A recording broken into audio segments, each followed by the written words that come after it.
இன்னைக்கு ரொம்ப சுவையான ப்ளம் கேக் தான் செஞ்சிருக்கேன்.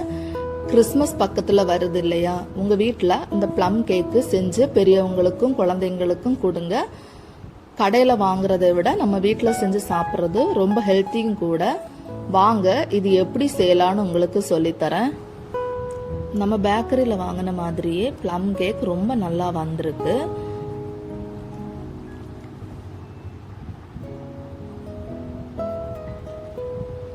ப்ளம் கேக் செய்யறதுக்கு கொஞ்சம் பாதாம், கொஞ்சம் முந்திரி பருப்பு, கொஞ்சம் பிஸ்தா, கொஞ்சம் முந்திரி பழம், கொஞ்சம் அதிகமாகவே கொஞ்சம் டூட்டி ஃப்ரூட்டி எடுத்துக்குங்க.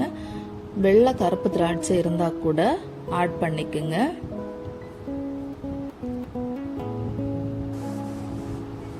ரொம்ப அதிகமாக நட்ஸ் சேர்த்திங்கன்னா ரொம்ப நல்ல டேஸ்டாக இருக்கும்.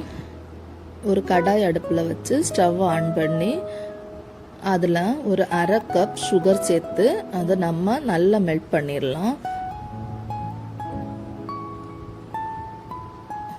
இந்த மாதிரி சுகர் எல்லாம் கரைஞ்சி வந்ததுக்கப்புறம், அதாவது கலர் சேஞ்ச் ஆகி வரும், அது போதும். கலர் சேஞ்ச் ஆகி வந்ததுக்கப்புறம் நம்ம எடுத்து வச்சிருக்கிற நட்ஸ் இதில் ஆட் பண்ணிக்கலாம்.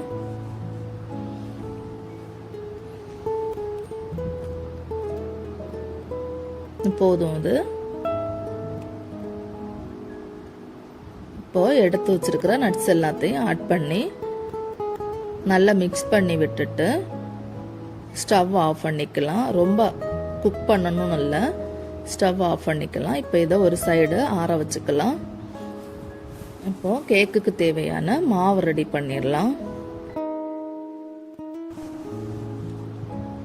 மிக்ஸி ஜாரில் அரை கப் சுகர் ஆட் பண்ணி இதை பொடி பண்ணி எடுத்துடலாம்.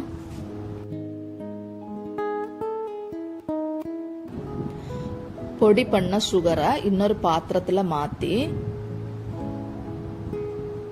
2 முட்டை,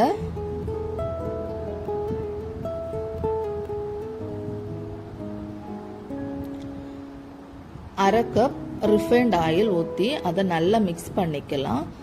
முட்டைக்கு பதிலாக அரை கப் தயிர் கூட ஆட் பண்ணிக்கலாம். இப்போ சிலருக்கு முட்டை ஸ்மெல் பிடிக்காது. முட்டை ஸ்மெல் பிடிக்காதவங்க அரை கப் தயிர் ஆட் பண்ணி அதை மிக்ஸ் பண்ணிக்கிங்க. நல்லா இதை மிக்ஸ் பண்ணி எடுத்துக்கலாம்.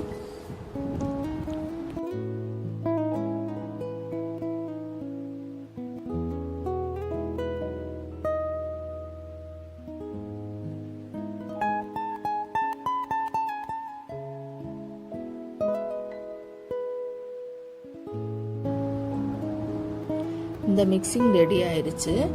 நம்ம ஏற்கனவே ஆற வச்சிருந்த நட்ஸ் இதில் ஆட் பண்ணி நல்லா இதை மிக்ஸ் பண்ணி எடுத்துக்கலாம்.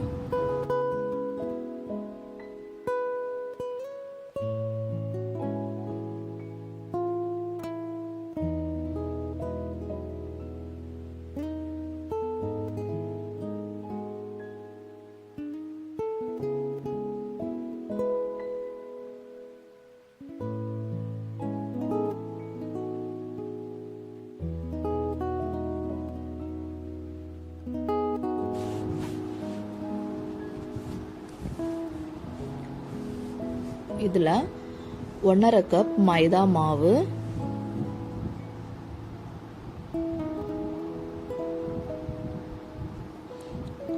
அரை ஸ்பூன் ஆப்ப சோடா,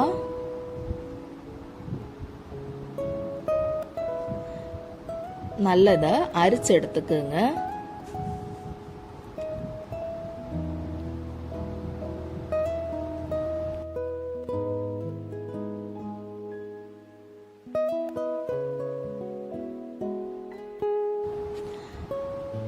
அரை ஸ்பூன் பேக்கிங் பவுடர்,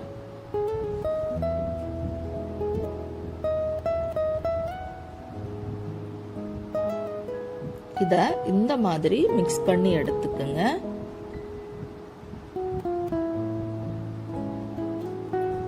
இந்த மாதிரி மிக்ஸ் பண்ணும்போது கேக் ரொம்ப சாஃப்டா வரும்.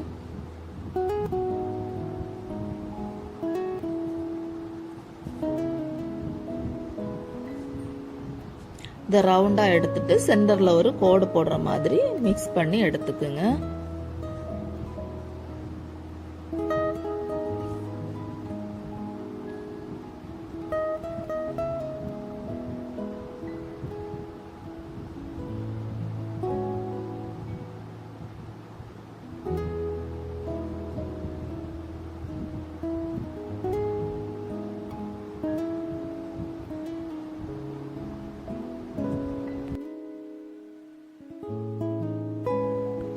இப்போ இந்த பாத்திரத்தில் தான் கேக்கு பண்ண போகிறேன். இதில் கொஞ்சம் நெய் ஆட் பண்ணி அது நல்லா தடவி விட்டுக்கலாம்.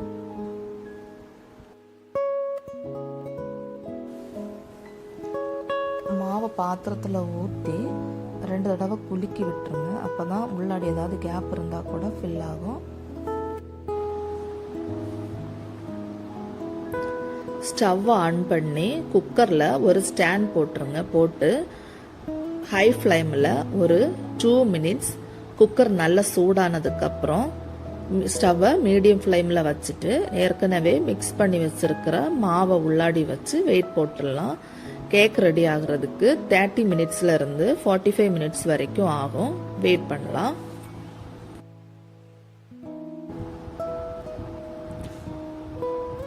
கேக் ரெடி ஆயிருச்சு. எனக்கு கரெக்டாக 30 மினிட்ஸ் ஆயிருச்சு. இதை ஆற வச்சுக்கலாம். இப்போ இதை வேறொரு தட்டுக்கு மாற்றிடலாம்.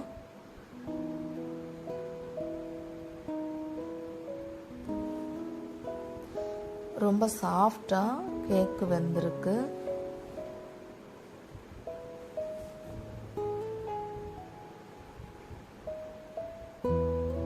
பாருங்க, அவ்வளோ சாஃப்டாக இருக்குது கேக்கு.